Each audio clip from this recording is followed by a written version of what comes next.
I'm a strategist, I'm a father, I'm one passionate mofo.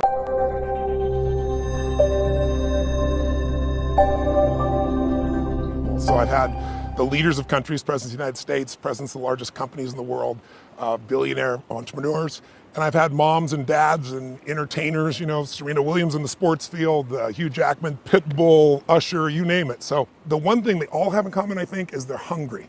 And I know that sounds simplistic, but I believe that's the single most important element that separates the quality of people's lives. It's not just the ability to have hunger, but to sustain it. Hunger means that you want more. You want more of yourself. You want to make a bigger difference. You want to be a better parent. You want to do something more than there is today, and that you don't get satisfied. Most people start out with hunger at an early stage of life and they lose it. But the people that come to me are hungry either because something's happened, they've had a birthday with a 0 on it, they've gone through a divorce, they're starting a business and they know I've got to have a different level, or they're the best in the world and they're always looking for that edge that makes the difference. What keeps you hungry? I am hungry.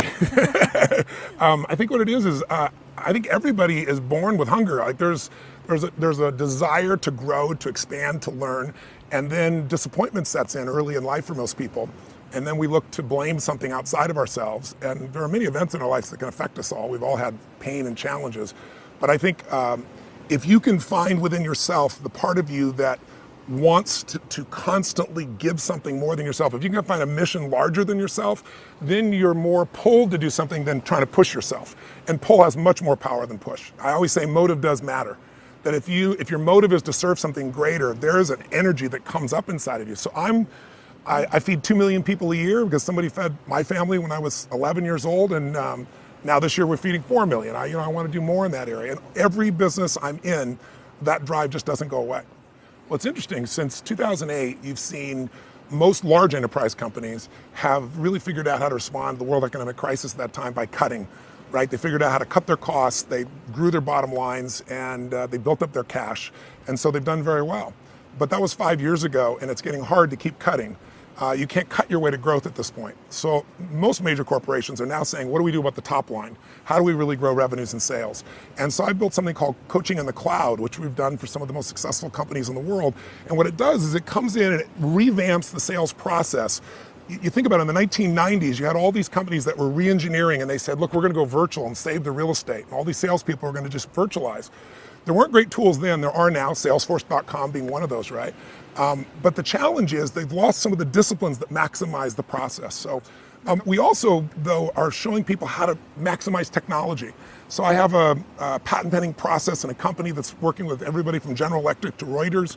It's called Knowledge Now. And it allows you to take the knowledge you need, instead of learning the old style, we got great technology and an old way of learning, you get to learn in the application, like Salesforce.com. While you're there, you're able to get the answers you need when you're working on clients right now, not go to some class where you're going to forget 90% of it, but do it right now. We found it to be really, really impactful. Well, I believe in rapid change. Technology allows you to create change really rapidly.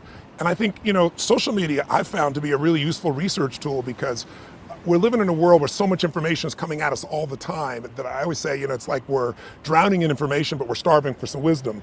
And if you follow people that are really brilliant, it's almost like having an intelligent browser where they can bring you to the very best stuff right away. One of the companies I have came about because I'm always following these people. I was following some 3D printing, and I found out about this young man that when he was 14, he met a girl who had lost her arm, and found out they didn't have the money for an articulated arm. They're about $80,000. If you lose both arms, over a lifetime you have to get 3 for each arm. You can only imagine, it's out beyond the range of most people.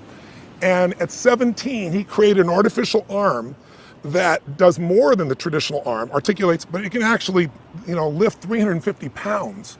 And it was all driven, but instead of $80,000, he does it with 3D printing, and it costs $250. And I saw the site. He was meeting with President Obama. NASA gave him a scholarship. I reached out to him, and now we formed a company together we're building some exoskeletons for people who hopefully will be able to walk, taking those arms and being able to take it to places like Africa, all over the world. With now at this price point, people's lives can change. My companies now together, the companies that I started and the companies I'm partners in, do more than $5 billion in annual sales. If I could have ever dreamed that I have that kind of impact, it would seem ridiculous. But it's all come out of this hunger to constantly make things better and to find a way to do more for other people than anybody else is doing. And I found if you find a way to do better for everybody else, then obviously you have plenty of freedoms in your own life as well.